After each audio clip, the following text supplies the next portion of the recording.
పద్దెంది పడిమెట్ల పైకెక్కి గుడికేగు భక్తులకు ఎదురొచ్చే బంగారు స్వామి ఇరుముడులు స్పృశించి శుభమును దీవించి జన బృందముల చేరే జగమేలు స్వామి తన భక్తులొనరిల్చు తప్పులకు తడబడి ఒక పక్క ఒరిగెన ఓంకారమూర్తి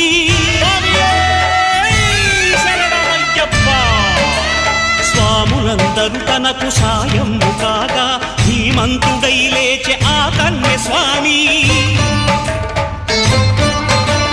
పట్టబంధము వీడి భక్తతతికై పరుగు పరుగున వచ్చే భూమిపైకి నరుడై